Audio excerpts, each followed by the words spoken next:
Depuis son ouverture en 2009, Tornabuoni Art a organisé, sur la base d'un programme régulier, des solo shows des principales figures de l'art italien d'après-guerre. Donc la rétrospective de Lucio Fontana a été suivie de celles dédiées à Alighiero Boetti, Arnaldo Pomodoro, Mimmo Rotella, Enrico Castellani. Mais à côté des expositions personnelles, nous avons organisé de group shows sur la base des idées provenant des curateurs externes à la galerie. C'est le cas de cette exposition. Daniel Abadi, il y a des ans, nous a proposé un thème qui m'a séduit tout de suite, tout fait, tout flamme.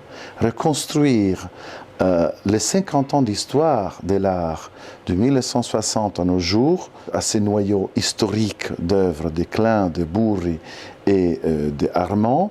Nous avons reconstruit un parcours qui passe par Robertin, par l'arte povera de Cunellis et Calzolari ou Ceroli, pour arriver à des œuvres de Parmigiani ou de Cenzen.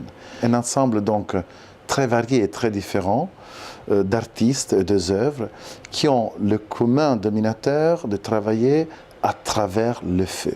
Et dans l'exposition, il y a deux manières différentes qui se manifestent de travailler avec le feu.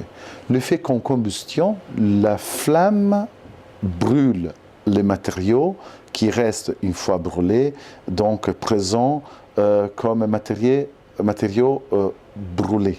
C'est le cas des combustions de Burri, c'est le cas de feux d'éclat ou des affiches brûlées par Rotella en 1954.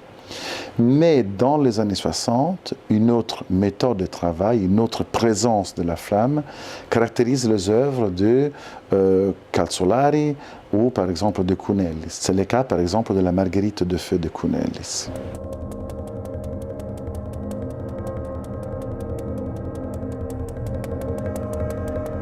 La construction de l'exposition a demandé beaucoup d'efforts parce qu'il s'agissait non seulement de retrouver un ensemble d'œuvres cohérents, compatibles avec nos espaces et qui reconstruit ces parcours, mais on s'est mis à la recherche des œuvres spécifiques, les plus exceptionnelles, les plus rares de chacun de ces artistes.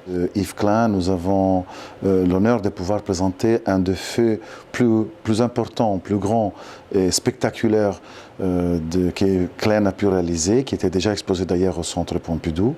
Des Burri, nous avons réussi à mettre ensemble 9 combustions de Burri entre la fin des années 50 et le début des années 60.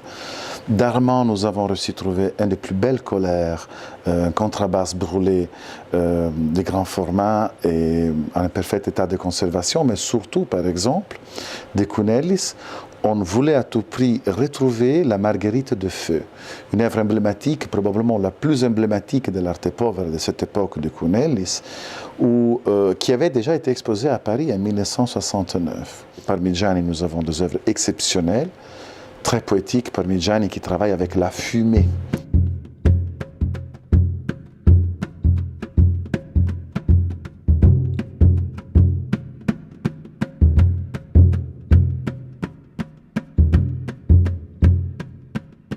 L'objectif de l'exposition est de montrer comment, dans les derniers 50 ans, la flamme, le feu sont un fil conducteur, un fil rouge de la recherche artistique des personnalités situées à différentes latitudes, dans différents continents et dans différentes époques.